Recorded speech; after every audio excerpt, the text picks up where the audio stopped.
Welcome, everyone. Today, you're about to witness one of the most powerful, unbelievable, and life-changing stories of our time. A story that didn't begin in a billion-dollar office, but inside a small garage with two college students, no money, no experience, and a dream so big even the world wasn't ready for it. This is not just the story of a company. This is the story of how two unknown students created something that transformed every second of your life. From how you search, how you learn, how you work, and even how you dream. Today, we can't imagine a day without typing something into Google. But have you ever wondered how it all began? Who were the minds behind it? How did they go from two students building a weird search engine to running one of the most powerful empires the world has ever seen? This is not a fairy tale. This is a real story of pain, rejection, obsession, and an unstoppable dream. This story is filled with moments that will make you emotional, moments that will make you want to fight for your own dreams harder than ever, and moments that will prove that you don't need to be born rich, popular, or lucky. You just need a crazy vision and relentless action. So sit back, take a deep breath, because what you're about to hear is not just a tech story, it's a human story. A story that proves impossible is nothing. This is the mind-blowing journey of Google, from a Stanford dorm room to a garage, to controlling nearly every corner of the internet and changing the way we live forever. Part 1. Two nerds, one dream. The birth of an idea. Before the word Google even existed, before the internet became a part of your daily life, two young students were sitting in their university dorm rooms, obsessed with a question that no one else seemed to care about. How can we organize all the information in the world and make it useful? Let's rewind to 1995 at Stanford University, California. This is where two very different individuals met for the first time, Larry Page and Sergey Brin. Larry Page was not an ordinary student. He was the son of two computer science professors. He grew up in Michigan surrounded by computers, printers, and piles of tech magazines. He wasn't interested in parties. He wasn't interested in sports. His brain was wired differently. He wanted to understand systems, solve big problems, and think far beyond the average mind. Larry was quiet, curious, and always thinking about how things work. And even from a young age, he believed information could change the world if only we could organize it properly. Sergey Brin was born in Moscow, Russia, and moved to the United States when he was just 6 years old. His family escaped communist oppression so they could live in a free country. His father was a mathematician. His mother was a NASA scientist. From a very young age, Sergey was surrounded by logic, discipline, and high expectations. But Sergey had a rebellious mind. He wasn't afraid to challenge ideas or speak up. He was sharp, witty, bold, and full of energy. So when Larry met Sergey at Stanford, they didn't like each other at first. Yes, that's the truth. They argued in almost every conversation. Different personalities, different styles, but the same curiosity. Both of them were obsessed with the power of information. Back in the 90s, the internet was growing fast, but it was chaotic. There were websites, but no good way to find the right one. You'd type something and get 100 useless results. Search engines like Alta Vista, Lycos, and Yahoo existed, but they were not accurate. They didn't understand which page was actually the best. Larry started wondering, what if we could rank pages based on how many other pages link to them, like a vote system? If more sites point to one site, maybe that one is important. It was a brilliant idea, but no one saw it yet. Larry called his idea Backrub. It was named this because it analyzed backlinks on the web. He discussed it with Sergey. Sergey, being the genius with mathematics, saw the potential instantly. They teamed up, and that's when something powerful began. Two students, one idea, one goal. Organize the world's information and make it accessible and useful. They didn't know it yet, but they were about to change the world forever. They started writing code in their dorm rooms day and night, sometimes 20 hours straight. They used cheap parts to build their first servers. They borrowed old computers, stacked them in towers, and ran tests every day. They weren't thinking about becoming billionaires. They weren't even thinking about building a company. They just wanted to create something that actually worked. They were solving a real problem, and they believed the world needed it eventually. They realized the name Backrub didn't sound right. They needed something that would represent huge amounts of data. So they chose the word Google, a play on the number Google, which is a 1 followed by 100 zeros. It was fun, it was unique, and it represented their mission to handle endless amounts of information. And just like that, Google was born, but no one was interested. Not yet. They pitched it to Yahoo, to Excite, to tech investors. Everyone rejected them. Some laughed. Some said, search is not a business. Why waste your time? Some said, this will never work. You're just students. Larry and Sergey were crushed. But they didn't stop because the fire inside them was bigger than the noise around them.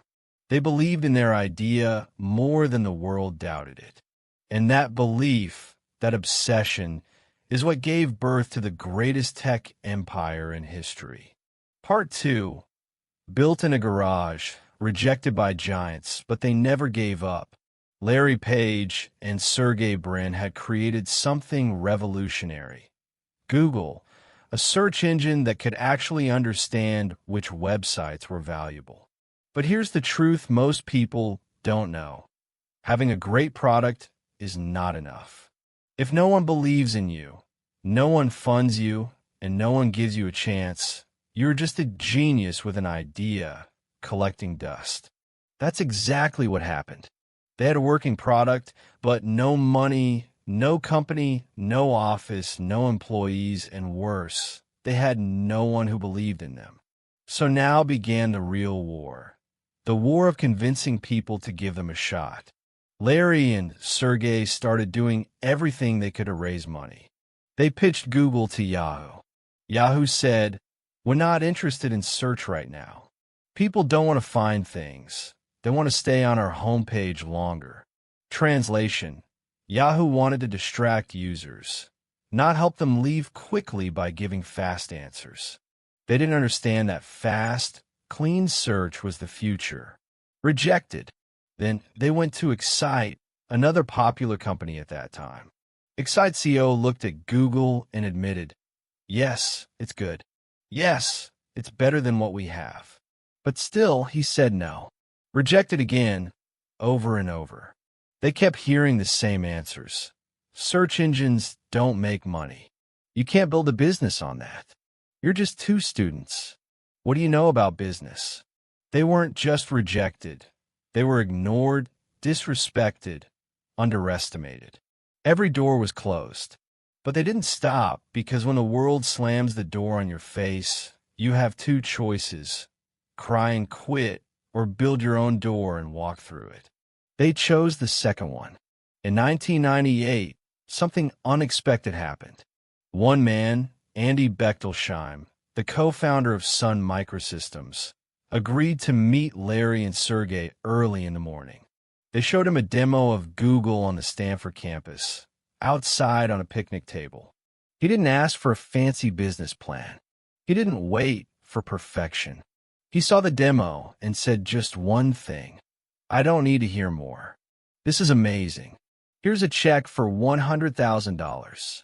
That single check was the turning point. But here's the funny part. Google didn't even exist as a company yet. They had no business bank account. So they had to rush and register the company. And finally, on September 4th, 1998, they officially launched Google Incorporated. That check gave them the first push, but it was still just the beginning. Now, they had to do the impossible, build the future of the internet from a garage. They didn't have money for an office. So they rented a garage from their friend Susan Wojcicki in Menlo Park, California. Susan later became the CEO of YouTube. Yes, history was being made in that garage. Inside that small garage with just a few desks, old furniture, and secondhand servers, they started working day and night. There were no fancy perks, no staff, no security, just obsession and determination.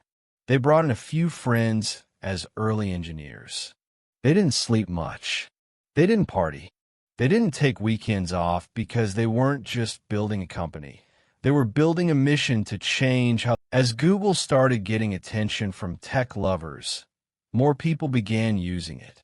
The results were better, cleaner, faster, more useful than Yahoo, Lycos, or Ask Jeeves. People loved it. Investors noticed. In 1999, Google raised $25 million from top investors like Kleiner Perkins and Sequoia Capital. With this funding, they moved out of the garage and into a real office. They hired a team. They built faster servers. They kept improving the algorithm, constantly tweaking to make search faster, smarter, and more relevant. And while other tech companies were still trying to be web portals, Google focused on one thing only: search. While everyone else was chasing money, Larry and Sergey were chasing mission. Simple page, massive impact. Google's homepage was different. It was empty, just a search box. No flashing ads, no news, no distractions. Why? Because they believed one thing: the best design is no design. People come here to find answers. Let's help them fast. That user-first mindset became their secret weapon. And soon, Google was exploding in popularity. By 2000, they were processing over 18 million searches per day. By 2001, that number jumped to over 100 million. But here's what made it special. They still didn't run big banner ads. They didn't sell user data.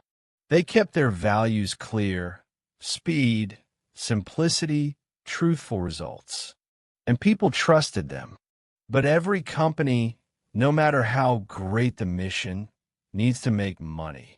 So in 2000, Google introduced AdWords, a system that allowed businesses to show small text ads related to what people were searching. If you searched by shoes, you'd see a small ad for a shoe store. Nothing annoying. And the genius part? Advertisers only paid when someone clicked the ad. This changed everything. It was fair, efficient, and scalable. Google was now printing money, but without annoying its users. They had cracked the code. Help the user plus help businesses equals help the world. AdWords made Google profitable, then unstoppable. And they still weren't done. By 2002, Google had indexed over 3 billion web pages. By 2003, they had offices in multiple countries.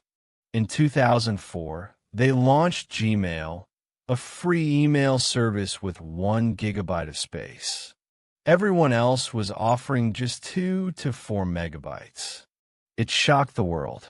Later, they launched Google Maps, Google News, and Google Images. They were turning into an ecosystem of tools, all free, all fast, all better. On August 19th, 2004, Google went public on the stock market. Its shares opened at $85. Today, those shares are worth hundreds of billions. Larry and Sergey became billionaires. But more importantly, they proved that purpose can build power. Part 3: Global Expansion, Ruthless Innovation. How Google Took Over the World. By 2004, Google had already changed the rules of the internet. They weren't just a company, they were a movement. People trusted them, investors wanted them, and their mission to organize the world's information and make it universally accessible was finally becoming real. But here's what most people don't understand. The world doesn't stay quiet when you succeed. The bigger you get, the more people try to stop you. And Google's next phase wasn't peaceful. It was a battlefield full of threats, takeovers, and bold moves. Let's begin. The moment Google became big, it threatened the tech titans of the time. Microsoft, which ruled computers with Windows and search with MSN. Yahoo, which once rejected Google, now felt the heat. Apple, a rising force in hardware, would soon enter the fight. Google was surrounded by powerful companies with massive money, lawyers, and deep control over software and devices. But Larry and Sergey had one thing none of them had: the hunger to keep evolving no matter how big they became. Even after their IPO, they made a rule inside the company: don't become slow. They encouraged employees to use 20% of their work time to chase their own creative ideas. This 20% rule gave birth to Gmail, the fastest, smartest email tool. Google News, news articles sorted automatically. Google Books, scanning and saving the world's knowledge. Google Images, after people searched Jennifer Lopez's dress at the 2000 Grammys. They weren't waiting for problems. They were chasing the future. And the world started noticing. By the late 2000s, one thing was clear: the future wasn't on desktop. It was in your pocket. People were shifting from computers to mobile phones. And at that time, Apple had launched the iPhone, changing everything. Apple was rising fast. If Google didn't move now, they could lose the next war. So what did they do? They quietly bought a small startup called Android, incorporated in 2005, led by Andy Rubin. At that time, Android was just an idea. But Larry and Sergey saw the future, their vision: an open-source mobile operating system that anyone could use, not just one company like Apple. They gave Android everything: resources, talent, freedom. And in 2008, the first Android phone was released, the HTC Dream. It wasn't perfect, but it was free, flexible, and full of potential. Soon, Samsung, Motorola, LG, everyone joined Android. The war with Apple had begun. And over the next decade, Android would dominate over 80% of the world's smartphones. Let's rewind to 2006. Two friends, Steve Chun and Chad Hurley, had created a simple platform where users could upload videos. It was fun, casual, and new. The site, YouTube, it was growing fast, too fast. Google saw this as both a threat and an opportunity. So what did they do? They bought YouTube for $1.65 billion in less than 2 years after its creation. At the time, people thought Google was crazy, but they weren't. Today, YouTube is the second most visited website in the world after Google itself. And it's not just entertainment. It's education, business, art, and global culture. Meanwhile, Google didn't stop building. They launched Google Maps, allowing you to explore the world in real time. Google Earth, giving you satellite views of any place on the planet. Google Translate, breaking language barriers. Google Drive, storing your documents in the cloud. Google Docs, replacing Microsoft Word for millions. Chrome, a lightning-fast browser that became #1 in the world. Every tool was faster, cleaner, smarter, free. They weren't just solving problems, they were reprogramming modern life. What about the money? While all these tools were free, Google was still making billions. How? Their main engine, AdWords, now rebranded as Google Ads. Every business wanted to be visible on Google, and Google gave them the power to target the right user at the right time. From small stores to giant corporations, everyone paid Google. And this advertising engine powered all their free tools. It was a perfect system. Help the user. Trust increases. Help the advertiser. Profits increase. Keep the mission pure. Grow forever. Most companies stop when they're successful. But Larry and Sergey built a secretive division called X, also known as the Moonshot Factory. Their goal: solve the world's hardest problems using radical technologies. Projects from X include self-driving cars, Waymo, internet from high-altitude balloons, Loon, smart contact lenses for measuring glucose, Google Glass, augmented reality glasses. Some failed, some succeeded. But that wasn't the point. Google kept its soul as a search engine, but its brain as a lab. Success always brings responsibility, and Google had its share of criticisms. Privacy concerns: is Google watching us? Accusations of monopoly: is Google too powerful? Fines from the EU, billions for breaking antitrust laws, censorship debates, what should be shown and what should be removed, employee protests, and ethical concerns about working with governments and military projects. These weren't just technical problems, they were moral battles. And Google had to evolve not just as a company, but as a global citizen to respond to growing pressure. In 2015, Google restructured itself. They created a new parent company, Alphabet Incorporated. Now Google was just one part of a bigger vision. Under Alphabet were Google, YouTube, Android, Waymo, DeepMind, AI Lab, Calico, Life Extension Research, and Verily Healthcare. Alphabet gave them flexibility, focus, and future readiness. AI, the next revolution. In the last decade, Google made another bold move, bet everything on artificial intelligence. They acquired DeepMind, one of the world's most advanced AI companies. They launched tools like Google Assistant, Google Lens, BERT, and Gemini, AI language models. Google Translate's neural engine is AI-powered. That understands your intent, not just keywords. Google was no longer just organizing information. Now, it was trying to understand it, predict it, and help you think better. Let's pause here. How did this happen?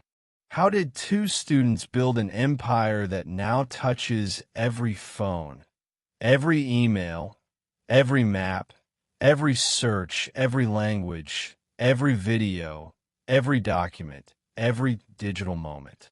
It wasn't luck. It wasn't magic. It was a combination of vision, not short-term money, but long-term impact, speed, move fast, break things, fix them better. A user-first mindset, solve real problems, never overcomplicate. Hiring only the best minds, from engineers to designers to dreamers. Continuous risk-taking, never settling, always experimenting, staying obsessed with learning. Every failure was a data point. And a culture of innovation. Even interns could build billion-dollar ideas. Google became more than a company. It became an extension of human intelligence. Part 4. Power, Pressure, and Letting Go. The emotional weight of building Google. After years of innovation, expansion, and global domination, Google was everywhere. You search something? It was Google. You needed directions? Google. You watched a video? YouTube, owned by Google. You used a smartphone? Chances are it ran on Android, also Google. You typed an email? Gmail. You opened a browser? Chrome. You stored a file? Google Drive. You translated a word? Google Translate. Google had become a second brain for humanity. But here's the truth. The more powerful you become, the more you lose control. And soon, Larry Page and Sergey Brin found themselves running something that was no longer just a project or a business. It was a living ecosystem. It was a part of modern civilization. And with that came difficult questions, impossible decisions, and deep emotional battles. When Google was small, its values were simple. Focus on the user. Build great things. Never be evil. But as it grew, those values were tested again and again. Here are some of the challenges. Censorship and free speech. Should Google show results that include hate speech? Should it hide illegal content? What about politically sensitive topics in certain countries? In some nations, governments demanded Google remove results that criticize them. If Google refused, it could be banned in that country. If Google agreed, it could be accused of supporting censorship. There was no easy answer. The very company that once promised to make all knowledge available was now being asked to limit it. And sometimes it did.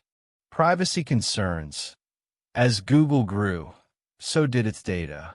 Google now knew what people searched, where they were, what they clicked, what they watched, what they bought, what they said to their assistant, and even how long they looked at something. It became the largest collector of human behavior in history. Some people loved it because it made things convenient. Others were terrified. They felt watched, tracked, studied. Critics said, Google knows more about you than your own family. That's a heavy truth. And it led to lawsuits, public protests, and global debates. Employee revolts and ethical dilemmas. Inside Google, even its employees started to question the direction. Some protested when Google signed contracts with military agencies to help with AI-powered drones. Others protested working with authoritarian governments. Even more protested the way women and minorities were being treated in leadership roles. One of the biggest walkouts in tech history happened at Google, led by thousands of its own employees, not its critics. The company that was once a symbol of freedom and brilliance was now under the microscope. Now, let's talk about the founders. Larry Page and Sergey Brin had started Google because they loved solving problems. They were dreamers, engineers, idealists, not CEOs. But now they were leading an empire with over 100,000 employees, legal battles, media attacks, and global consequences. Larry began avoiding public appearances. He hated speaking at events. He wasn't chasing attention. He just wanted to build. Sergey, too, stayed behind the scenes. He worked on futuristic projects, but rarely spoke to the press. Running Google had become exhausting. Not because of the work, but because of the burden of the brand. Google wasn't just Google anymore. It was Android, YouTube, Gmail, Search, AI, Maps, Earth, Chrome, Translate Cloud, Fiber, DeepMind, Waymo, Smart Home, Smart Cities, Health Tech, Life Science, Quantum Computing. It was too much. They realized we're no longer the best people to run this company. It was one of the hardest, most emotional decisions of their lives. They had built the most powerful technology company on Earth. But now they had to let it go. On December 3rd, 2019, Larry Page and Sergey Brin announced they were stepping down from their leadership roles at Alphabet, Google's parent company. They wrote a public letter that said, "We've never been ones to hold on to management roles when we think they're the better way to run the company. And Alphabet and Google no longer need two CEOs and a president."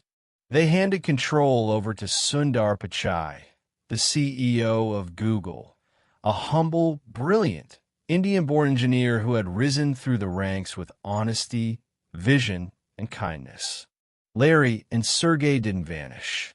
They still held board seats. They still had voting power. They were still there in the shadows. But the company now belonged to the next generation. It was emotional. It was quiet. And it was necessary because sometimes the greatest power is knowing when to step away. What does Google mean today? Today, Google is not just a website. It's a global research lab, a media company, a hardware maker, a phone system, a cloud platform, an advertising engine, an AI leader, a data collector, a culture shaper, and a tool that billions depend on every single day. It's both loved and feared, trusted and questioned, admired and criticized. But here's what no one can deny. Google changed the way humans interact with knowledge forever. It made information free, fast, and powerful. It connected the world. It gave small businesses a chance.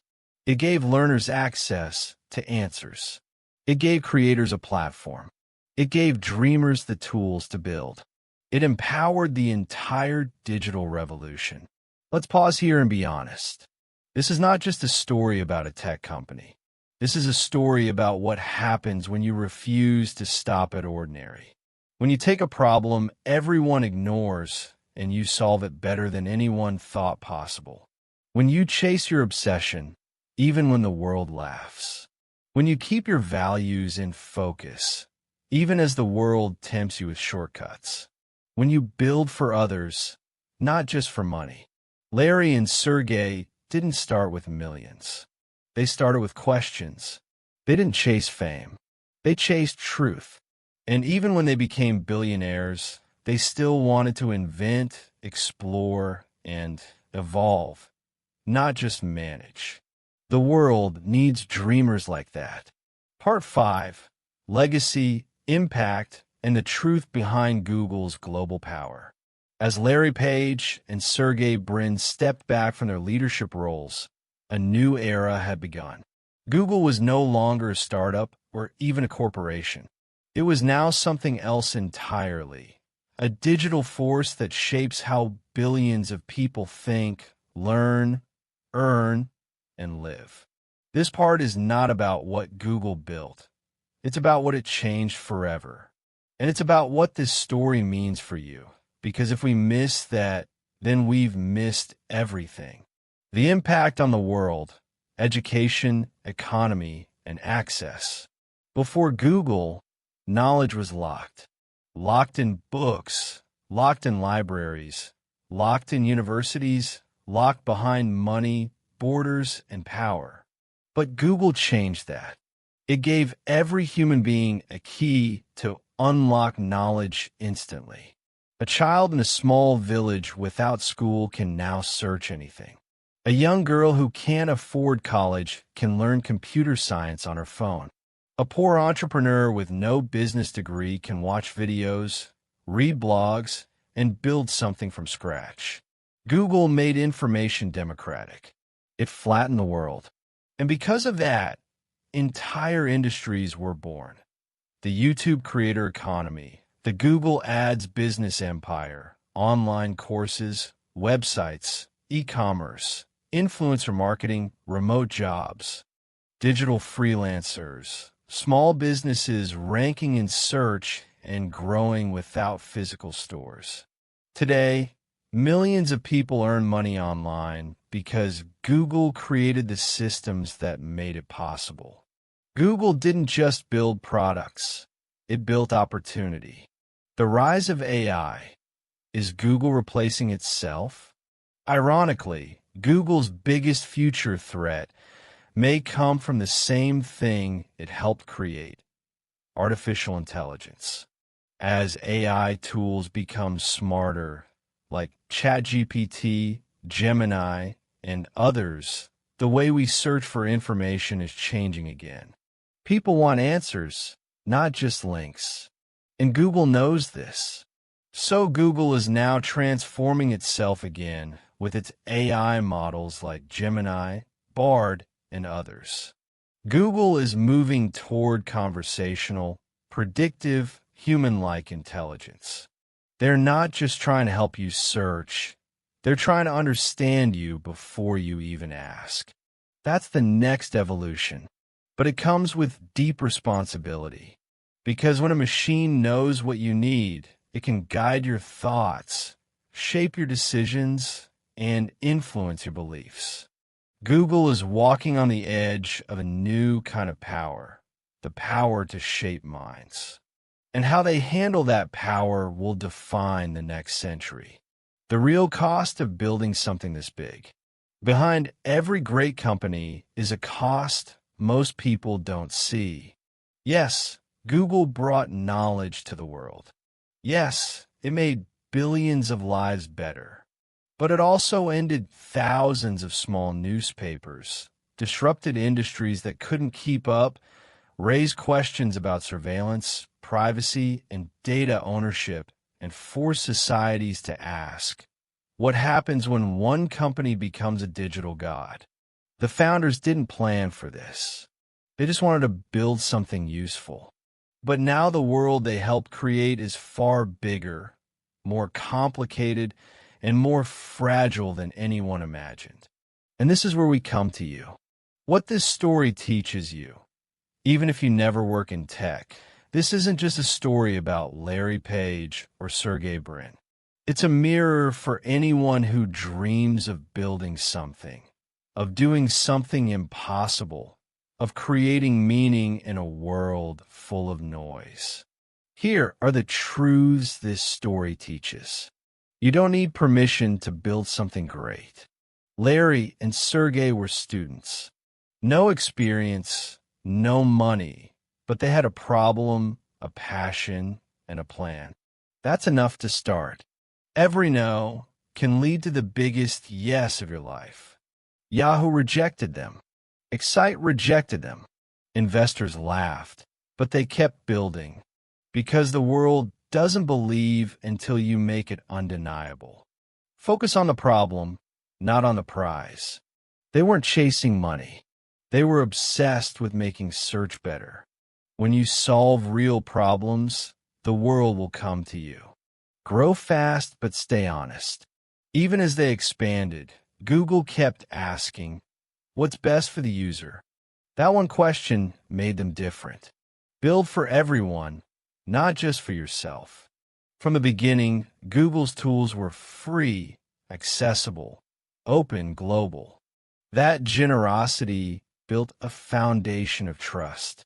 And that trust is why Google didn't just become big, it became loved. Let's talk numbers just to understand the scale. As of now, Alphabet Incorporated, Google's parent company, is worth over $2.3 trillion. Google makes more than $300 billion in revenue every year. Its ad platform alone earns over $250 billion annually.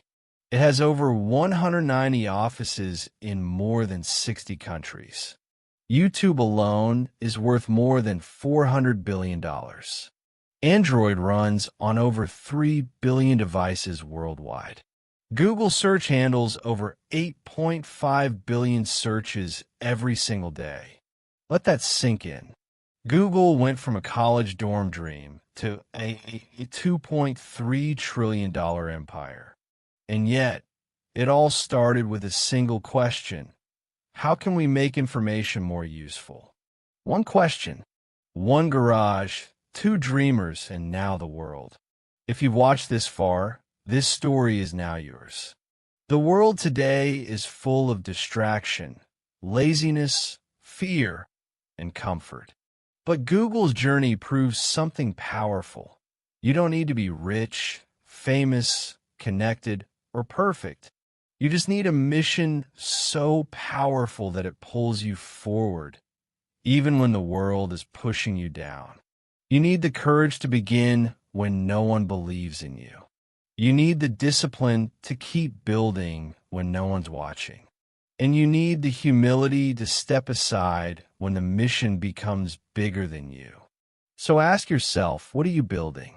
What's your version of Google? It could be a book, a movement, a school, a message, a platform, a dream. Whatever it is, start now because the internet still belongs to the bold. Thank you for watching the complete story of Google. Not just the success, but the struggle, the soul, and the silent battles behind the scenes. If this story moved you, inspired you, or made you believe in your own dream just 1% more, then do one thing right now. Subscribe. Because this channel is where real stories come alive. Stories that don't just inform you, but transform you. Until next time, keep learning, keep building, and never stop dreaming. May God bless your journey, and may your idea change the world.